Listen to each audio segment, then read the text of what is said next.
Well, Secretary of State Antony Blinken visited Turkey today, where he met with the country's foreign minister to discuss the latest developments in Gaza. Blinken has been on a regional tour of the Middle East. He traveled to Jordan and made a surprise stop in Iraq over the weekend.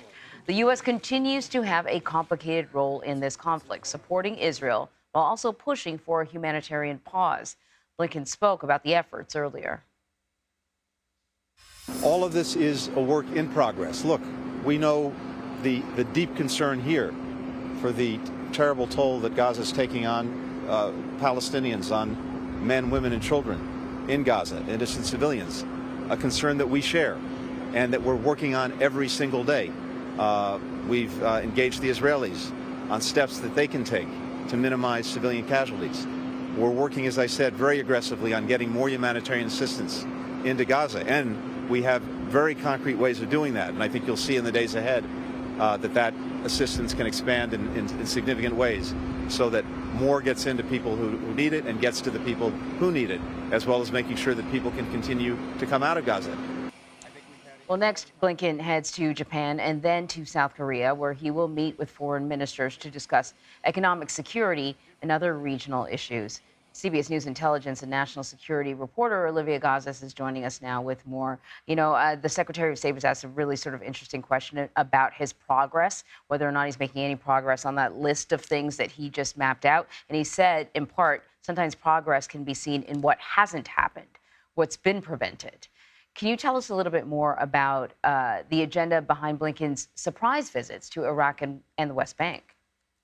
Sure, absolutely, Anne-Marie. And you're right that that mention of things that haven't happened has to do with the fact that the U.S. thus far has been able to successfully deter other proxy groups from entering this conflict and kept sort of the tensions in the region at a low broil. I mean, there's been attacks on U.S. interests and installations in the region. The U.S. has responded in a limited fashion to those, but thus far we haven't seen actors like Hezbollah or the Houthis take up arms in a massive fashion to engage in this conflict. And his visits to the West Bank and Iraq had two sort of discrete and separate and important objectives. In the West Bank, it was important that the U.S. show solidarity with the Palestinians to say, we see you, we see the suffering that your people are undergoing, and we're committed to finding a solution that maintains U.S. support for a two-state solution. It was also important that the Secretary reiterate this message that has been delivered to the Israelis, that settler violence in the West Bank is unacceptable and needs to stop. In Iraq, he not only spoke with U.S. troops in the region, but he pressed the prime minister to, again, respond to some of these attacks being carried out by proxy forces to prevent the conflict from regionalizing. So the IDF has said that they've essentially cut Gaza in half and surrounded Gaza City with Israeli forces, but hundreds of thousands of civilians are either unable to or have refused to leave. We talked about the fact that there was a communications blackout, so it'd be difficult to get information to them, but also some of the major roads are blocked, and so you can only drive but so far, and we showed video of people having to walk down the highways. Sunday on Face the Nation, Margaret Brennan spoke with White House Principal Deputy National Security Advisor John Feiner about this, about the civilians who either need to leave or can't leave. Let's hear some of what he had to say. We've been quite clear that the way that Hamas conducts this fight, launching an appalling attack on Israel and then retreating into the Gaza Strip and essentially concealing themselves among a densely populated civilian population is unconscionable. At the same time, while that raises the burden on the Israeli military to conduct this fight and go after Hamas, it does not diminish their obligation to do so in a way that distinguishes between civilians and fighters. And we have had many direct conversations with the government of Israel on that topic, and we'll continue to do that. So what more can you tell us about how Blinken is addressing, the potential for a mass casualty situation? This push for a humanitarian pause doesn't seem to be going anywhere.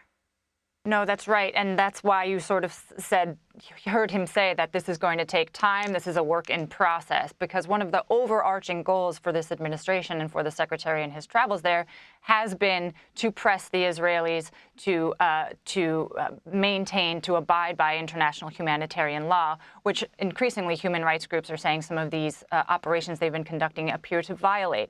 And the U.S., of course, is torn between needing to maintain support for a very important regional ally, and maintaining its other relationships in the region that contribute significantly to its security. So that's why it's saying it's having these direct, frank conversations with the Israelis. You're hearing that increasingly publicly from the administration, including from the president, to say that we have been not only telegraphing, not only insinuating, but saying very much to a key ally in the region that it is in your security interest, the Israeli government security interests, to make sure that it prosecutes this war in a way that protects civilian lives to the maximum extent possible, because otherwise the conflict does risk galvanizing the other groups that are poised to enter the conflict and infusing the ideology behind which Hamas operates to become even stronger. Right. Olivia Gazis, thank you very much.